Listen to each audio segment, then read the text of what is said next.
تھا مومن ہونے کے ناطے تھے، علی تو دوست بھی تھا ہر ایک کا مومن ہونے کے ناطے سے، لیکن اگر فقط رسول نے دوستی کا اعلان کیا ہوتا تو لوگوں کو علی کو کوئی مبارکباد دینے کی ضرورت نہ تھی۔ معلوم ہوتا ہے علی کو ایسا منصب ملا تھا جس کی وجہ سے لوگوں کو کہنا پڑا مبارک کہ تو اتنے بلند مقام پر پہنچ گیا ہے۔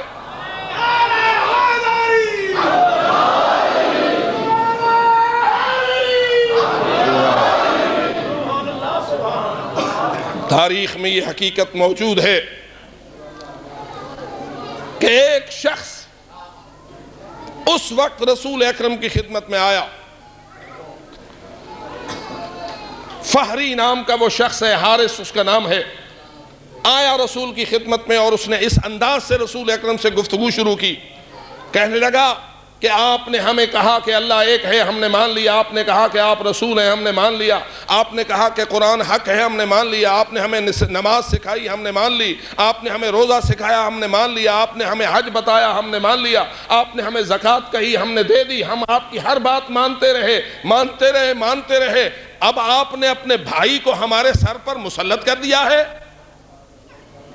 گفتگو کا انداز آپ دیکھ رہے ہیں، اب آپ نے اپنے بھائی کو ہمارے اوپر مسلط کر دیا ہے، ہمیں یہ بتایا جائے کہ یہ آپ نے جو اعلان اپنے بھائی کے بارے میں کیا ہے یہ اللہ کی طرف سے ہے یا اپنی طرف سے ہے؟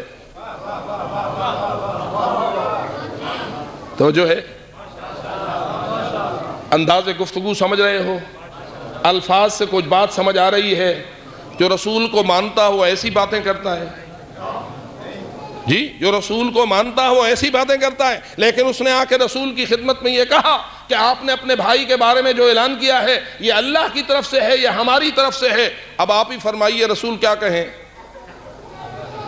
جی رسول تو فرماتے ہیں کہ میں تو کوئی بات اپنی طرف سے نہیں کرتا، میں جو کچھ کرتا ہوں اپنے اللہ کی طرف سے کہتا ہوں، اللہ نے مجھے حکم دیا ہے تو میں نے علی کی ولایت کا اعلان کیا ہے۔ اب جب اس نے سنا کہ رسول اکرم یہ فرما رہے ہیں کہ میں نے اللہ کے حکم سے کیا ہے تو رسول سے ایک قدم پیچھے ہٹا، کچھ دور جا کر اللہ سے مخاطب ہونے لگا اور کہنے لگا اے اللہ جو کچھ محمد کہہ رہا ہے اگر یہ سچ ہے تو ابھی میرے سر پر پتھر نازل کر،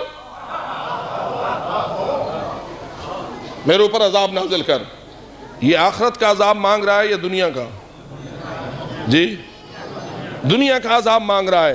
جس بنیاد پر یہ دنیا کا عذاب مانگ رہا ہے آپ کا کیا خیال ہے اللہ اب عذاب کو مؤخر کرے یا نہ کرے؟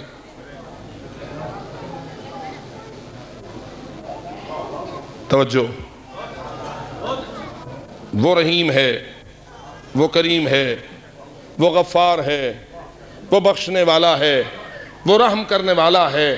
اپنا تعارف ہی کراتا ہے کہ بسم اللہ الرحمن الرحیم، شروع کرتا ہوں اس اللہ کے نام سے جو کون ہے؟ رحمان ہے اور رحیم ہے۔ فرماتا ہے کہ وسعت رحمتہ کل شے، اس کی رحمت ہر شے پر وسیع ہے، کوئی کائنات کی چیز اس کی رحمت سے باہر نہیں ہے، یقیناً اس کی رحمت اس کے غضب سے آگے چلتی ہے۔ روایات میں یہ بات موجود ہے سبقت رحمتہ غضبہ، اللہ کی رحمت اس کے غضب سے سبقت رکھتی ہے اور آگے ہوتی ہے۔ لیکن یہاں میرا آپ سے سوال ہے اللہ اس پہ رحم کرے یا عذاب بھیجے؟ جی پھر سوچئے اللہ اس بدبخت پر رحمت بھیجے یا عذاب بھیجے؟ یعنی تھوڑا سا اس عذاب کو ٹال دے یا فوراً نازل کرے؟ یہ مقام غور ہے۔ بے شک کہ اللہ بہت رحیم ہے، بہت کریم ہے، بہت غفار ہے، بہت ستار ہے، وہ رحمان ہے، وہ سب اس کی جو صفتیں ہیں وہ کامل ترین صفتیں ہیں اور اس کی مثل کوئی نہیں ہے۔ لیکن یہاں بات سوچنے کی ہے کہ وہ رسول اکرم سے یہ بات سن کے آیا ہے اور رسول فرماتے ہیں کہ میں نے اللہ کی طرف سے یہ اعلان کیا ہے، اپنی طرف سے نہیں کیا، اور وہ کہہ رہا ہے کہ اے اللہ اگر تیری طرف سے ہے تو میرے اوپر عذاب نازل کر۔ اب اگر اللہ اس پہ عذاب نازل نہ کرے اور اس پہ تاخیر عذاب کا جواز مہیا کر دے تو اس سے نقصان اپنے رسول کا ہوگا۔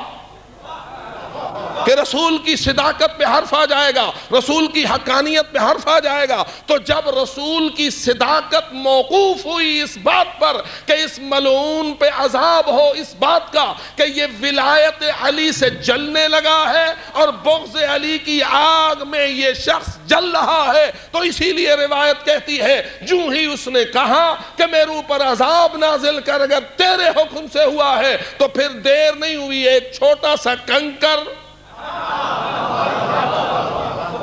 آسمان سے گرا، سر میں لگا، یہ تڑپ کے زمین کے اوپر وہیں ڈھیر ہو گیا، اور پتہ چل گیا کہ ولایت علی کے منکر پر کیسے جلدی عذاب آیا کرتا ہے۔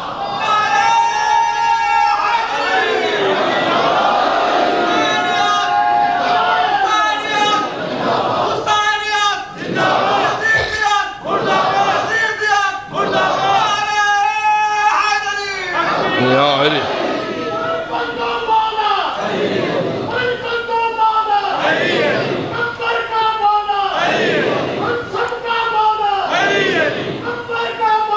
علی علی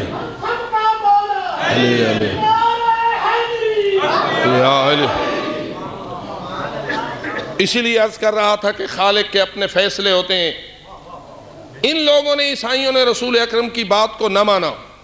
رسول نے فرمایا پھر ٹھیک ہے، اللہ کا حکم ہے، ہمارے بیٹے آتے ہیں، تمہارے بیٹے آئیں گے، تم اپنی عورتوں کو لاؤ، ہم اپنی خواتین کو لائیں گے، تم اپنے نفوس کو لاؤ، ہم اپنے نفوس کو لائیں گے، اور آپس میں مباہلہ کریں گے اور جھوٹوں پر اللہ کی لعنت کا مطالبہ کریں گے۔ تاریخ کہتی ہے کہ 24 ذی الحجہ کا دن تھا کہ جس کو معین کیا گیا اس مباہلے کے مقابلے کے لیے۔ سارے مسلمان اپنے مقام پر آمادہ اور تیار تھے کہ نہ تو ابنانا، ہمارے بیٹے جائیں گے، نسانا، ہماری خواتین جائیں گی، انفسنا، ہم سب جائیں گے۔ لیکن تاریخ کہتی ہے کہ 24 کی صبح ہوئی، حضرت رسول اکرم نے سلمان فارسی کو حکم دیا، جاؤ اس مقام کے اوپر جو جھاڑی ہے جہاں آج مسجد اجابہ موجود ہے، وہاں جا کے ایک کمبل ایک جھاڑی پہ ڈال دو، ہم آنا چاہ رہے ہیں۔ سارے مسلمان اپنی آنکھوں سے دیکھ رہے تھے کہ رسول اپنے در دولت سے برآمد ہوئے، لیکن منظر کیا تھا؟ گود میں حسین کو اٹھایا ہوا تھا، انگلی کے ساتھ حسن کو لگایا ہوا تھا، پیچھے فاطمہ زہرا آ رہی تھی، ان کے پیچھے علی ابن ابی طالب آ رہے تھے۔ در دولت سے رسول برآمد ہوئے، آسمان کی طرف رخ کیا اور فرمایا اللہم ہؤلاء اہل بیتی۔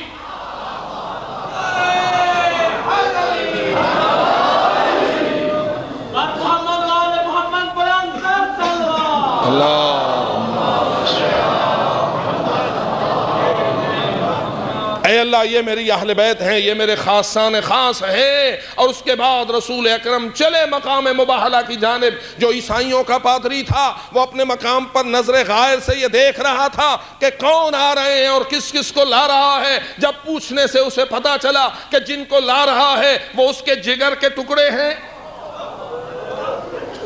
حسن اور حسین کو اپنے بیٹے کہتا ہے، زہرا اس کی بیٹی ہے، علی اس کا داماد بھی ہے اور نفس رسول بھی ہے، ان کو لا رہا ہے۔ تو اس نے اپنی کتب میں پڑھا ہوا تھا جو سچا نبی ہوتا ہے وہ اپنے جگر کے ٹکڑوں کو مقام حق پر لاتا ہے اور وہ کسی کا سہارا نہیں لیتا ہے۔ یہی وجہ ہے کہ پادری چیخ کے کہنے لگا کہ کہو ہم مباہلے کے لیے تیار نہیں ہیں۔ کیوں؟ میں ایسے چہرے دیکھ رہا ہوں،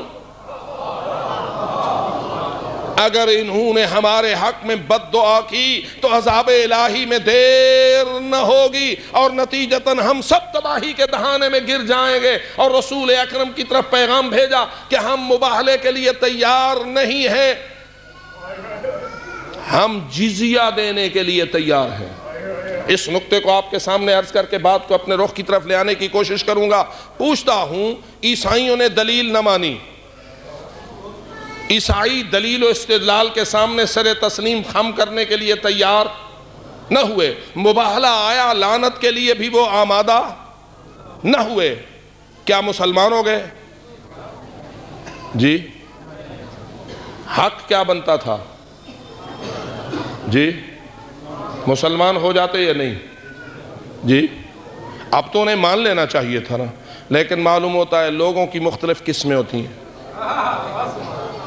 لوگوں کی مختلف قسمیں ہوتی ہیں۔ اللہ جانے آپ کو اللہ نے کیا شرف عطا فرمایا ہے۔ کئی وہ ہیں مسجد نبوی میں رسول اکرم کے ساتھ گفتگو کر رہے ہیں، قرآن نازل ہو رہا ہے، ایک آیت نہیں کئی آیتیں نازل ہوئی ہیں، رسول جیسا صادق اللسان حق زبان رسول ان کے سامنے دلائل قرآنی پیش کر رہا ہے، وہ نہیں مان رہے، عذاب کی بات آتی ہے اور بالآخر انکار کر دیتے ہیں، نہیں مانتے ہیں۔ رسول کے سامنے بیٹھنے والے کلمہ نہیں پڑھ رہے، آپ 1400 سال بعد آئے، آپ نے اپنی آنکھوں سے سورج کو ابھرتے ہوئے نہیں دیکھا، غروب سے نکلتا ہوا نہیں دیکھا، چاند دو ٹکڑے نہیں دیکھے، مردہ زندہ ہوتا نہیں دیکھا، ایک سوسمار کو عربی زبان میں رسول کی شہادت دیتا ہوا نہیں دیکھا۔ آپ نے نہ کسی نبی کا معجزہ دیکھا، نہ کسی علی کا معجزہ دیکھا، سنا ہے کہ وہ معجز نما تھے، آپ سن کے ایمان لائے، وہ دیکھ کے ایمان نہیں لائے۔ بتاؤ افضل کون؟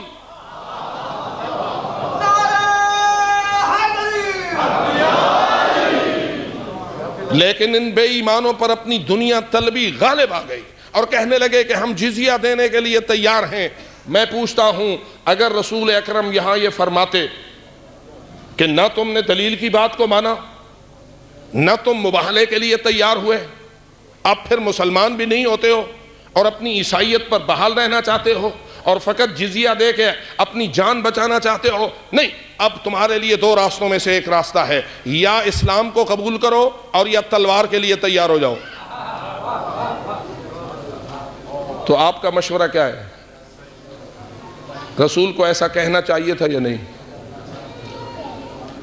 توجہ رہے، میں یہ باتیں اس لیے کہہ رہا ہوں کہ آپ کو تبلیغ کا وقت آتا ہے، آپ کو تحلیل کا وقت آتا ہے، آپ کو تجزیہ کا وقت آتا ہے، آپ کو اسلام سمجھنے کے لیے، رسول کی سیرت کو جاننے کے لیے، قرآن کی تفسیر کو سمجھنے کے لیے مختلف مراحل آتے ہیں۔ ذرا یہاں جائزہ لیجئے، یہ لوگ ان من ثابت ہو رہے تھے یا نہیں؟ دلیل کے سامنے منکر، لعنت اور تبرے سے دور، اپنے آپ کو جان بچاتے ہوئے جانا چاہ رہے ہیں، مسلمان بھی نہیں ہو رہے، اپنے کفر پر برقرار رہنا چاہتے ہیں، فقط جزیہ دے کے جان چھڑانا چاہتے ہیں۔ تو رسول اکرم کو حق پہنچتا تھا یا نہیں کہ یا مسلمان ہو جاؤ اور یا علی کی تلوار کے لیے تیار ہو جاؤ؟ لیکن کیا رسول اکرم نے یہ راستہ اختیار کیا؟ نہیں، بلکہ حضرت نے جزیہ کو تسلیم کر لیا اور ان کو اپنی عیسائیت پر برقرار رہ کے جانے کی اجازت دے دی۔ تو اس سے معلوم ہوا کہ رسول اکرم کی سیرت طیبہ یہی ہے کہ کسی کو جبر سے مسلمان نہیں کرنا ہے، کسی کو تلوار کی نوک پہ مسلمان نہیں بنانا ہے۔ اگر کسی کا دل مانتا ہے تو مسلمان ہو جائے، اگر نہیں مانتا ہے تو اسلام کے راستے میں دیوار نہ بنے۔ اگر اسلام کی حکومت کو تسلیم کر کے اسلام کے سائے تلے کافر رہ کے بھی زندہ رہنا چاہتا ہے تو ہم کافر کو بھی مار کے مسلمان نہیں بناتے۔ کیوں؟ جس کو جبر سے مسلمان بنایا جائے وہ مومن نہیں بنتا، وہ منافق بن جاتا ہے۔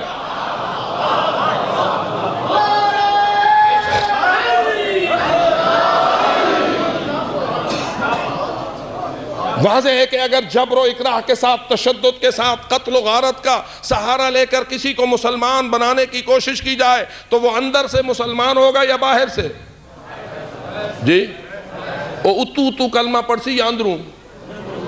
جی، وہ اوپر سے کلمہ پڑھے گا، اوپر سے مسلمان ہوگا، اور جو اوپر سے مانے اندر سے نہ مانے وہ مومن نہیں ہوتا، وہ منافق ہوتا ہے۔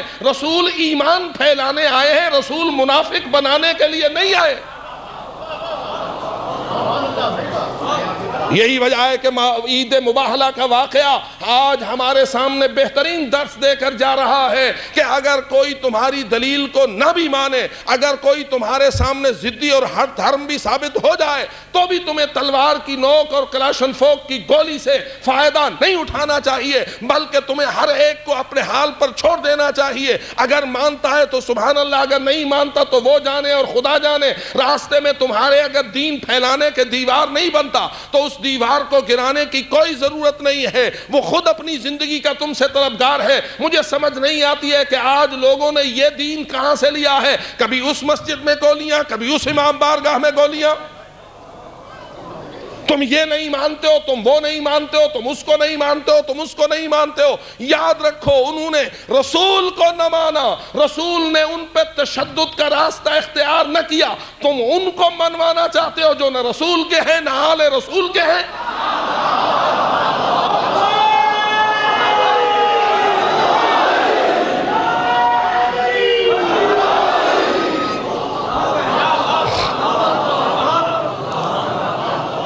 تشدد کے راستے سے کبھی کسی کو مومن نہیں بنایا جا سکتا۔ جس کو آج کل دہشت گردی سے یاد کیا جاتا ہے، اسلام دہشت گردیوں سے نہیں پھیلا، اسلام تشدد و اکراہ سے نہیں پھیلا۔ لا اکراہ فی الدین، دین میں کوئی اکراہ نام کی چیز موجود نہیں ہے۔ دین حق کا پیغام دیتا ہے، جس کو سمجھ آتی ہے مان لیتا ہے، اگر نہ مانے اور ضدی اور ہٹ دھرم ہو جائے تو اس سے یہی تقاضا کیا جاتا ہے، بس اگر اپنے کفر کو اپنی ذات تک محدود رکھنا چاہتے ہو اور اسلام کی تبلیغ کے راستے میں رکاوٹ نہیں بننا چاہتے ہو تو پھر جاؤ تم کافر بن کے زندہ رہو۔ اللہ جانے اور اللہ کا آخرت کا دن جانے، وہ مالک یوم الدین تمہارا آخرت کو فیصلہ کرے گا۔ ہاں اگر تم اسلام کے راستے میں دیوار بنو گے تو پھر ایک تلوار اور ایک ضربت تیرے سر کو کاٹنے کا باعث بن جائے گی، مثل اس کے جیسے عمر ابن عبد ود، جس کے متعلق رسول نے فرمایا تھا کہ من لہذا الکلب، کون ہے جو اس کتے کا علاج کرے؟ اور کوئی نہ تھا۔ علی اٹھتے تھے اور فرماتے تھے لبیک یا ابن رسول اللہ، اور رسول فرماتے تھے اجلس۔ علی کہتے تھے لبیک یا رسول اللہ، اور رسول فرماتے تھے اجلس۔ علی دوبارہ اٹھے، فرمایا اجلس۔ علی سے بارہ اٹھے، فرمایا اجلس۔ علی چوتھی بار اٹھے تو علی کو رسول نے تیار کر کے بھیجا۔ آؤ غور کرو کہ علی کو رسول بٹھاتے کیوں تھے اور کس کا انتظار کر رہے تھے؟ جانتے تھے کہ کسی اور نے اٹھنا نہیں ہے، اٹھنا فقط علی نے ہے، لیکن موقع دینا چاہتے تھے کہ اگر کسی میں اس کتے کی بھونک کو بند کرنے کی جرات موجود ہے تو آئے اس کتے کا منہ بند کرے۔ لیکن مجھے سمجھ نہیں آتی ہے کہ کوئی زمانہ ایسا تھا جب رسول کو بھونکنے والوں کا منہ بند کرنے کے لیے سوائے علی شیر خدا کے اور کوئی نظر نہ آتا تھا۔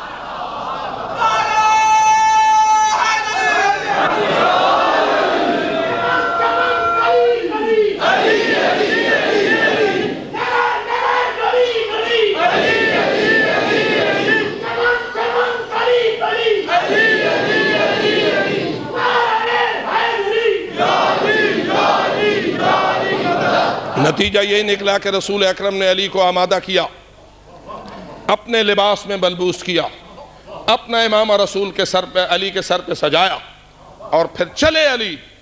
تو بس یوں کہہ دوں کہ رسول نے اس وقت ایک ایسا کیمرہ رسالت لگایا جس میں رسول اکرم نے اس منظر کو محفوظ کیا کہ جو منظر رسول کی آنکھوں نے دیکھا، اور یہ کہا کہ برز الایمان کلہ الی الکفر کلہ۔ یہ نہیں کہا کہ برز علی الی عمر ابن عبد ود، بلکہ کہا برز الایمان کلہ الی الکفر کلہ، نکلا ہے ایمان کل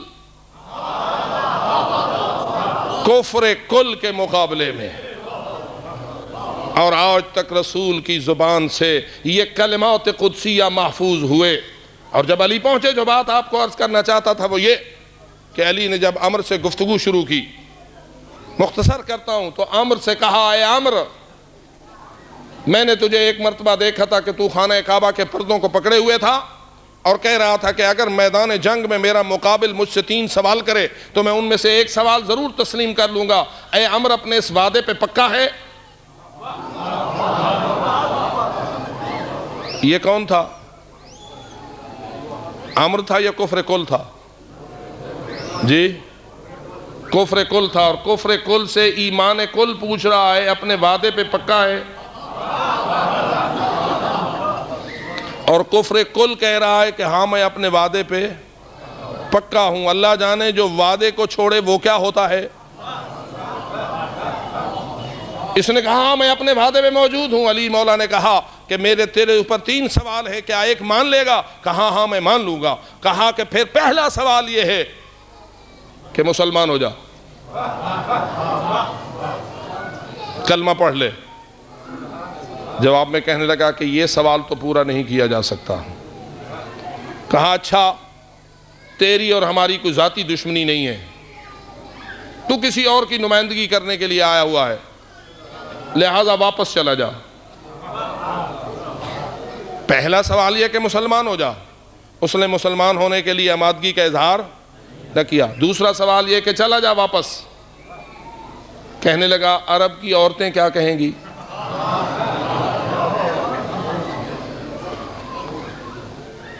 دونوں راستے علی نے اس کے لیے کھولے۔ کہ اگر اسلام کے راستے میں دیوار بننے سے ہٹنا چاہتا ہے تو جاؤ. پہلی بات تو یہ ہے کہ خود اسلام کے سائے تلے آ جاؤ. نہیں آتا ہے تو مسلمانوں کے راستے میں تو کھڑا نہ ہو. جا اپنی جان بچا اور چلا جاؤ.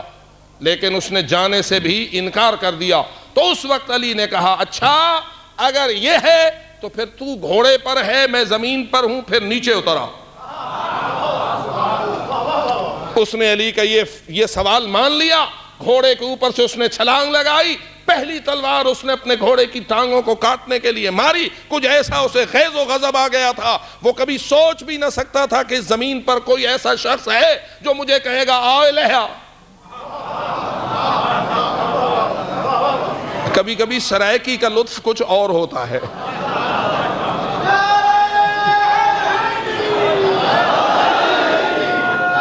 وہ تو یہ سوچ نہیں سکتا تھا کہ کائنات میں کوئی مائی کا لال ایسا ہے جو اس طرح مجھے میدان جنگ میں اتر آنے کے لیے بلائے گا. اور جب اس کو بلاوا آیا تو وہ غصے میں آیا اور اس نے ایک تلوار سے گھوڑے کی ٹانگوں کو کاٹا. جب اس نے گھوڑے کی ٹانگوں کو کاٹا تو علی تو عادل تھا.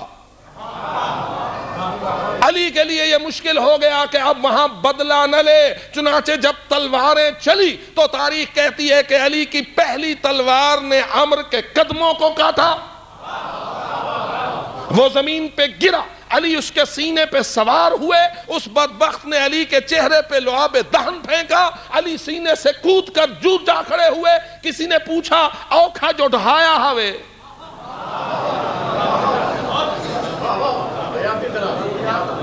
توجہ ہے.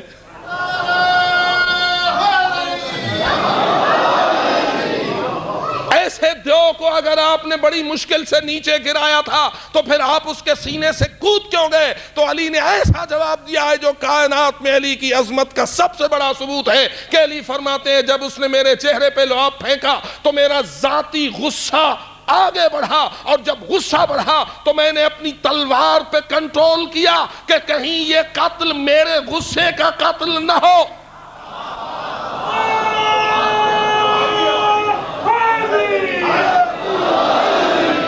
علی تیری باریک بینیوں کو سلام. کیا خیال ہے ایو نہیں جاتے ہی بندہ اپنے آپ کو سنبھال سکتے جی؟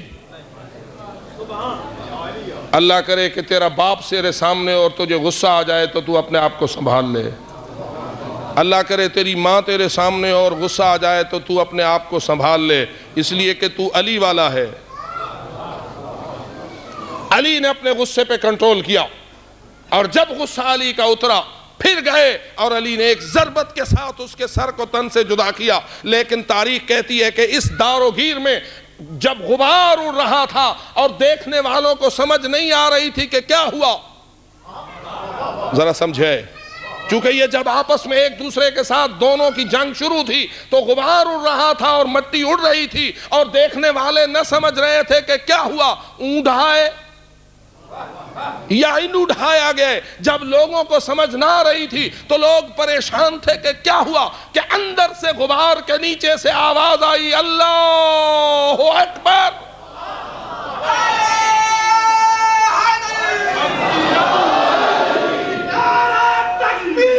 اللہ اکبر یا رسول اللہ یا علی یا علی.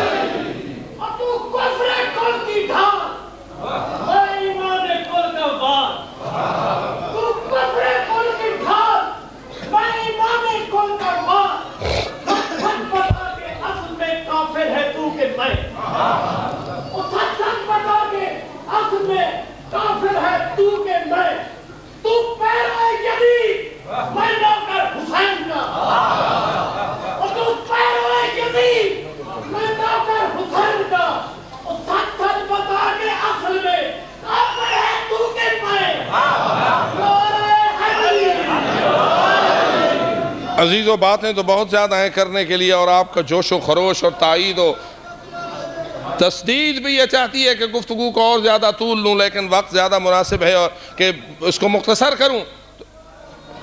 تو اس لیے میرے عزیزان گرامی قدر فقط اتنا عرض کرنا چاہتا ہوں کہ جب تلوار چلی علی کی اور کٹا سر کفر کل کا, اور واپس آئے علی، تو تاریخ کہتی ہے کہ منظر یہ تھا کہ علی کا سر اقدس بھی زخمی تھا، چونکہ اس کے ایک تلوار کے وار نے علی کے سر کو زخمی کیا تھا، اور علی کے سر سے خون کے قطرے گر رہے تھے۔ علی کے دائیں ہاتھ میں آپ کی ذوالفقار تھی اور اس کی دھار سے خون کے قطرے گر رہے تھے۔ علی کے بائیں ہاتھ میں کفر کل کا کٹا ہوا سر تھا اور اس سر سے بھی خون کی دھاریں بہہ رہی تھیں، اور تاریخ کہتی ہے کہ شیر خدا خون کی اس بارش میں مٹک مٹک کے چلے۔ یعنی علی اپنی عام عمومی چال سے علیحدہ چال چلے، اور جب دیکھنے والوں نے دیکھا تو کسی کو بولنے کا موقع ملا، اور رسول اکرم کی خدمت میں توجہ کر کے کہنے لگا، یا رسول اللہ، آج علی کی چال میں غرور ہے۔ علی کی چال میں غرور ہے۔ رسول نے جب سنا کہ کوئی کہہ رہا ہے کہ آج علی کی چال میں غرور ہے، تو رسول اکرم نے فوراً اس کی بات کو کاٹا اور فرمایا، آج اگر علی کی چال میں غرور ہے تو میرے رب کو یہی منظور ہے۔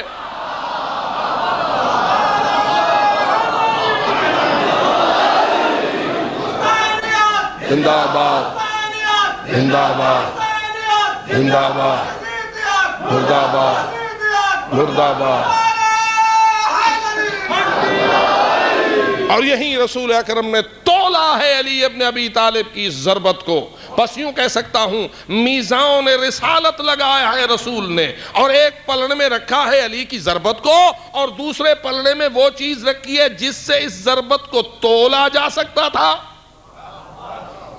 یہ کوئی دنیا کا مال نہ تھا جس کو کسی لوہے کے باٹوں سے تولا جاتا یا سونے کے باٹوں سے تولا جاتا، نہ، یہ چیز تھی جو غرق ہو کے رضائے الہی میں دین کی بقا کے لیے علی نے ایک ایسا وار کیا تھا جو قربتاً اللہ تھا۔ اپنے غصے کو بھی کنٹرول کیا تھا، اللہ کا دشمن سمجھتے ہوئے اللہ کی رضا کے لیے علی نے تلوار چلائی، علی نے قربت میں غرق ہو کے عبادت فرمائی۔ رسول نے اس عبادت کو دوسرے پلڑے سے تولنا شروع کیا، رکھنا شروع کی عبادت، اور جب دیکھا کہ کوئی عبادت ثقلین کی علی کی عبادت کے مقابلے میں نہیں آ سکتی ہے، تو رسول کو لسان رسالت سے یہ فرمانا پڑا کہ ضربت علی یوم الخندق افضل من عبادت الثقلین، علی کی ایک ضربت ثقلین کی عبادت سے افضل ہے۔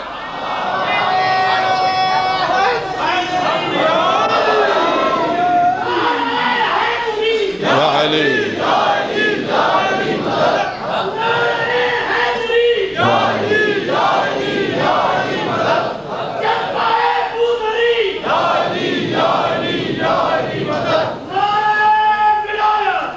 علی، اور یہ سارا واقعہ میں نے سنایا اس لیے آپ کو کہ جب کوئی دین کے راستے میں دیوار بنے تو علی کی تلوار اس کو گرانے کے کام آتی ہے، لیکن اگر کوئی یہ کہے کہ جی ہم تو جزیہ دیتے ہیں،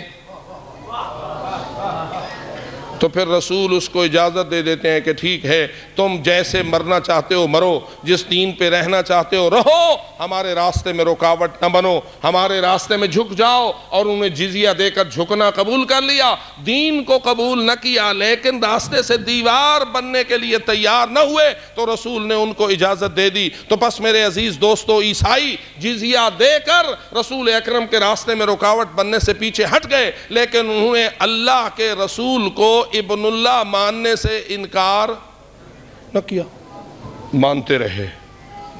لیکن کیا عیسیٰ علیہ السلام اللہ کے بیٹے نہیں؟ کس کے بیٹے ہیں؟ حضرت مریم کے۔ کیا وہ حضرت ابراہیم کی بیٹے ہیں یا نہیں؟ جو نقطہ میں آپ کو عرض کرنا چاہتا تھا، ہارون نے حضرت موسیٰ کاظم علیہ السلام کی خدمت میں عرض کیا کہ آپ کو اس نے ابن رسول اللہ کہا ہے، حالانکہ آپ رسول کی بیٹی کی اولاد ہیں۔ رسول کے کسی بیٹے کی تو کوئی اولاد تھی ہی نہیں کہ آپ اس کی نسل میں سے ہوتے، اور آپ رسول کی بیٹی کی اولاد ہو کر اپنے آپ کو کیسے فرزند رسول کہلواتے ہیں؟ اور قرآن کی آپ کے پاس کیا دلیل ہے؟ تو امام موسیٰ جعفر نے کہا کہ اے ہارون، تو یہ کہتا ہے کہ قرآن کی کیا دلیل ہے، تو پھر مجھے بتا کہ قرآن مجید نے جہاں حضرت ابراہیم کی ذریت کا تذکرہ کیا ہے، وَمِن ذُرِّيَّتِهِ سورہ انعام میں قرآن مجید انبیاء کا ایک مفصل تذکرہ کرتا ہے اور ان سب کو اولاد ابراہیم بیان کرتے ہوئے کہتا ہے وَزَكَرِيَّا وَيَحْيَا وَعِيسَى وَإِلْيَاس، اور حضرت عیسیٰ کو اللہ نے ذریت ابراہیم میں شمار کیا ہے، جبکہ حضرت عیسیٰ کا تو کوئی باپ نہ تھا۔ اب میں تجھ سے پوچھتا ہوں، اگر حضرت عیسیٰ اپنی ماں مریم کے واسطے سے ابراہیم کی اولاد قرآن کے نزدیک کہلائی جا سکتی ہے، تو میں موسیٰ فاطمہ زہرا کے واسطے سے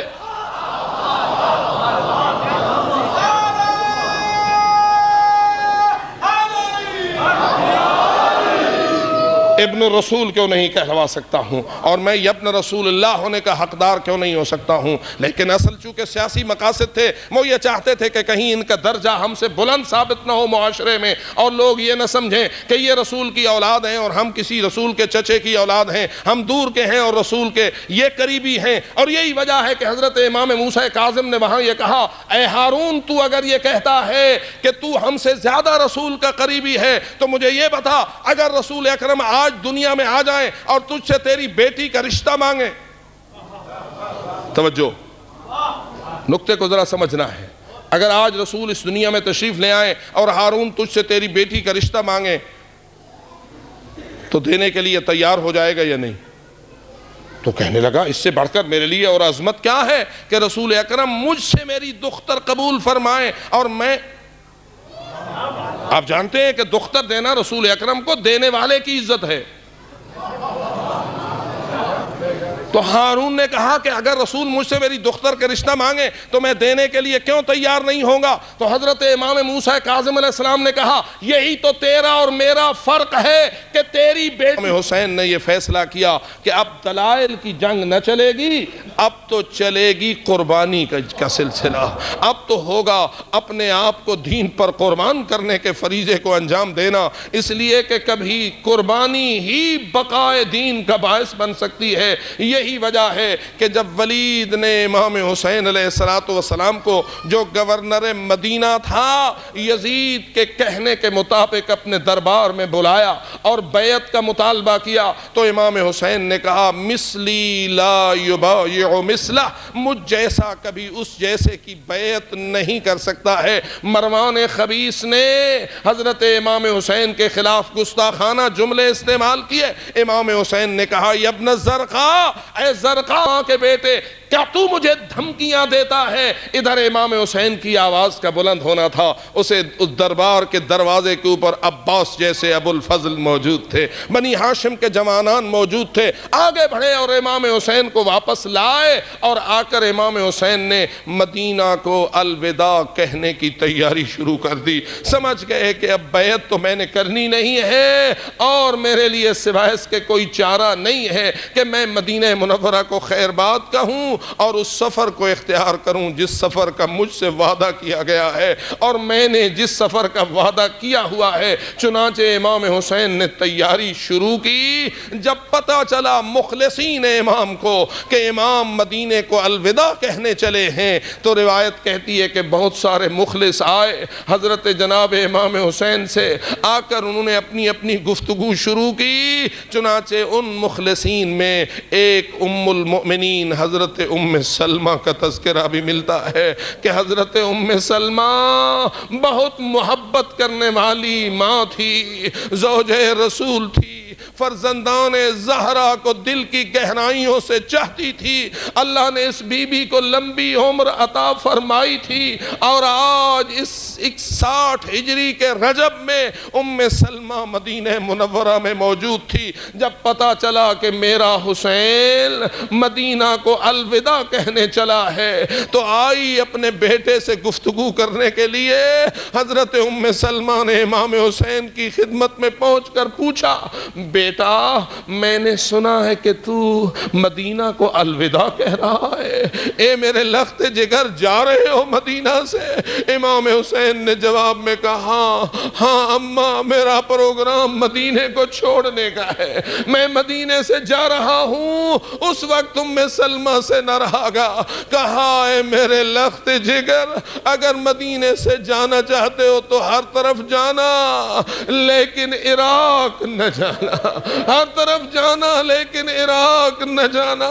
امام حسین نے پوچھا کیوں اماں عراق کیوں نہ جاؤں؟ تو فرمایا تیرے نانا نے مجھے بتایا تھا کوئی زمین ہے جو عراق کی زمین ہے اور وہاں کوئی جگہ ہے جس کا نام کربلا ہے، وہاں میرے حسین کو قتل کر دیا جائے گا، وہاں میرا حسین شہید کر دیا جائے گا، اس لیے میرے حسین جانا ہے ہر طرف جانا لیکن عراق نہ جانا۔ اب آپ ہی فرمائیں امام حسین حضرت ام سلمہ کو کیا کہیں؟ جواب میں کہتے ہیں یا اماں انی اعلم واللہ انی مقتول، اللہ کی قسم میں جانتا ہوں کہ میں نے قتل ہونا ہے۔ اے میری ماں میں جانتا ہوں واللہ انی اعرف مسجعی و مقتلی، میں جانتا ہوں کہ میں نے کہاں شہید ہونا ہے، میں جانتا ہوں کہ میرا آخری وقت کہاں ہونا ہے۔ اے میری ماں میں جانتا ہوں کہ وہ زمین کون سی ہے اور میں جانتا ہوں کہ تنہا میں نے نہیں مارا جانا ہے، میرا سارا خاندان مارا جائے گا، میری اہل البیت ماری جائے گی، میرے رفقا صحابہ مارے جائیں گے۔ اور جملہ تاریخ میں یہ بھی میں نے پڑھا کہ مولا فرماتے ہیں فقط ہمارے قتل نہیں ہوں گے بلکہ میرے گھر کی بیویوں کو قیدی کیا جائے گا، مشردین ان کو در بدر پھرایا جائے گا۔ حضرت امام حسین یہ جملے کہہ رہے تھے اور حضرت ام سلمہ حیران و پریشان کہہ رہی تھی اچھا حضرت ام سلمہ کا یہ سننا تو امام حسین کی زبان پہ یہ جملہ آیا اے میری ماں اگر آپ چاہیں تو میں آپ کو اس زمین کی زیارت بھی کرا سکتا ہوں، میں آپ کو اس کربلا کا دیدار بھی کرا سکتا ہوں، بس اتنا کہنا تھا۔ روایت کہتی ہے کہ امام نے دست ولایت کو بڑھایا، ایک اشارہ کیا تو زمین کربلا حضرت ام سلمہ کے سامنے آ گئی۔ اب خود ہی سمجھیے کہ جب امام حسین اشارہ کر رہے ہوں گے یہ وہ جگہ ہے جہاں مجھے قتل کیا جائے گا، یہ وہ جگہ ہے جہاں ہمارا خون بہایا جائے گا، اور اشارہ کر کے کہہ رہے ہوں گے یہ وہ جگہ ہے جہاں خیمے لگے ہوئے ہوں گے۔ ہائے عزادارو، اللہ جانے یہ منظر حضرت ام سلمہ کیسے برداشت کرے۔ کون سی ماں ہے جس کو بیٹا اپنا مقتل دکھائے؟ روایت کہتی ہے ام سلمہ نے رونا شروع کر دیا۔ بی بی ام سلمہ رو رہی تھی اور فرما رہی تھی بیٹا تیرے نانا نے مجھے ایک مٹی دی تھی اور اسے ایک بوتل میں مجھے محفوظ کرنے کا حکم دیا تھا، وہ میں نے اپنے پاس محفوظ رکھی ہوئی ہے۔ یہ سننا تھا امام حسین نے کربلا کی خاک سے اپنی مشت کو بھرا اور فرمایا اماں پھر یہ بھی میری طرف سے امانت لے لو، اس کو بھی ایک بوتل میں محفوظ کر لو، میں چلا جاؤں گا، تجھے کون بتائے گا تیرے خاندان کے شہزادوں پہ کیا گزر گئی، تجھے کون بتائے گا کہ تیرے بیٹوں کے ساتھ کیا ہوئی، بس دیکھتی رہنا، جب یہ مٹی خون بن جائے تو سمجھ لینا حسین مارے گئے، سمجھ لینا حسین مارے گئے۔ آؤ عزادارو، حسین مدینے سے روانہ ہوئے، ام سلمہ نے بوتلوں کو اپنے کمرے میں محفوظ رکھا ہے، ہر روز اٹھتی ہے اور دیکھتی ہے، ہر روز اٹھتی ہے اور دیکھتی ہے کہ یہ خاک کب خون ہونے والی ہے۔ اللہ جانے اس ماں کے جگر پہ کیا گزرے جو روزانہ اپنے بیٹے کی شہادت کی اطلاع لینا چاہ رہی ہے۔ میں کبھی کبھی سوچتا ہوں اگر کسی شخص کی پھانسی کی تاریخ کا جس کو سزائے موت کا اعلان ہوا ہو اور تاریخ سزائے موت کا اعلان قربان ہو جائے. اب اس کی ماں اگر زندہ ہونا تو ذرا اس ماں سے پوچھو وہ اپنے بیٹے کی سزائے موت کی تاریخ کے لیے کیسے روز مرتی ہے اور روز اپنے جگر کے ٹکڑے کرتی ہے. لیکن خدا جانے اے ام سلمہ 28 رجب سے لے کر عاشور کی 10 تک تیرا ہر دن کیسے گزرتا رہا, تیرا ہر دن کیسے گزرتا رہا, تو کیسے خاک کربلا کو دیکھتی رہی. لیکن پوچھنا چاہو گے کہ بالآخر کیا ہوا جب روز عاشور آیا؟ روایت کہتی ہے کہ ام المؤمنین نے نماز ظہر ادا کی اور آرام کے لیے سو گئی. عالم خواب میں کیا دیکھا؟ رسول اللہ تشریف لائے ہیں, لیکن رسول اکرم کا منظر کیا ہے؟ سر پہ امامہ موجود نہیں ہے, آپ کے آنسو بہ رہے ہیں, سر میں بھی خاک ہے, ریش اطہر میں بھی خاک ہے, روتے ہوئے آ رہے ہیں. ام سلمہ پریشان رسول کی خدمت میں عرض کرنے لگی, یا رسول اللہ آپ کے سر پہ خاک کہاں سے آئی؟ آپ کی ریش اطہر گردآلود کیوں ہوئی؟ رسول تو ہمیشہ اپنی زلفوں کو عطر سے معطر رکھتے تھے, آج خاک دیکھی ہے ام سلمہ نے. کہتی ہے میں دوڑ کے رسول کی خاک کو چھاڑنے لگی, رسول کے آنسوؤں کو پوچھنے لگی اور پوچھنے لگی کہ یا رسول اللہ یہ منظر آپ کا کہاں ہے اور یہ خاک کیسی ہے جو آپ کے سر پہ آئی ہے؟ سنو گے رسول کا جواب کیا تھا؟ پاک پیغمبر فرماتے ہیں ام سلمہ ابھی ابھی کربلا سے آ رہا,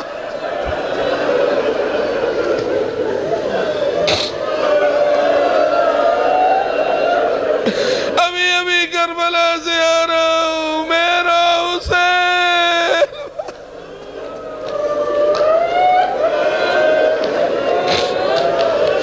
میرا حسین مارا گیا. بس اتنا سننا تھا, ام سلمہ کی چیخیں نکلنے لگی. خواب ختم ہوا, بیدار ہوئی. پوچھو گے کیا ہوا تو جواب یہ ہے کہ دوڑی ہے اس کمرے کی جانب جہاں خاک کربلا پڑی ہوئی تھی.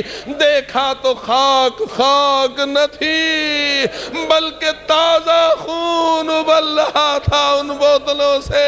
جب تازہ خون دیکھا ام سلمہ کی آواز آئی, وہ حسینہ وہ ولدا وہ سمرت قلبا, ہائے میرے حسین, ہائے میرے لخت جگر حسین, ہائے میرے دل کے میوہ حسین. جب حضرت ام سلمہ نے یہ بیان کرنا شروع کیے, ام سلمہ کی چیخیں بلند ہوئیں. تاریخ کہتی ہے محلے بنی ہاشم میں آواز پہنچی. محلے میں کچھ بوڑھی خواتین رہتی تھی, کچھ ہاشمیات وہاں موجود تھی. جب انہوں نے ام المومنین کی آواز سنی دوڑی ہوئی آئیں اور پوچھا اماں کیوں رو رہی ہو, اماں کیوں رو رہی ہو؟ کہا وہ دیکھو بوتل سے خون نکل رہا ہے, وہ دیکھو خاک خون میں بدل گئی ہے. مجھے رسول نے خواب میں بتایا ہے میرا حسین مارا گیا, میرا حسین شہید ہوا. ساری بیویوں نے رونا شروع کیا, گریہ و ماتم شروع ہوا.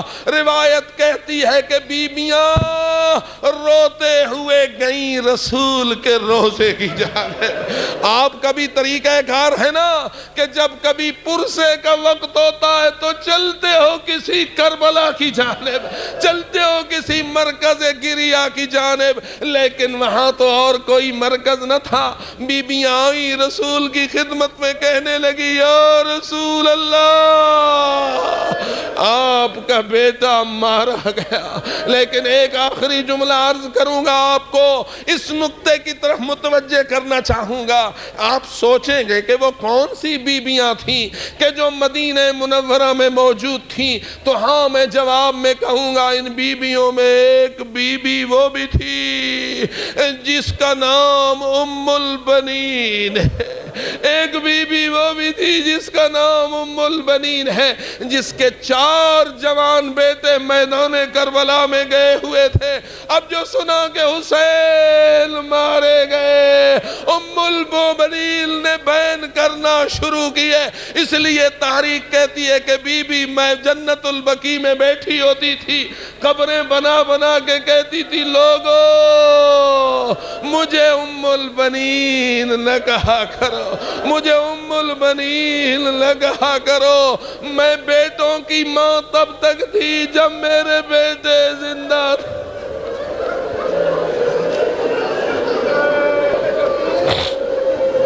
لیکن ایک جملہ آخری عرض کر کے آپ کی زحمت کو رفع کروں، میں کہوں گا اے ام سلمہ آپ نے خواب دیکھا ہے، اے ام سلمہ آپ نے مٹی کو خون بنتے دیکھا ہے، لیکن آپ نے حسین کی گردن پہ خنجر چلتا ہوا نہیں دیکھا۔ ہائے زینب کبریٰ، ہائے دل بند زہرا، ابھی بھی تلے زینبیہ پہ کھڑی ہوئی تھی اور فرماتی تھی اے عمر ابن سعد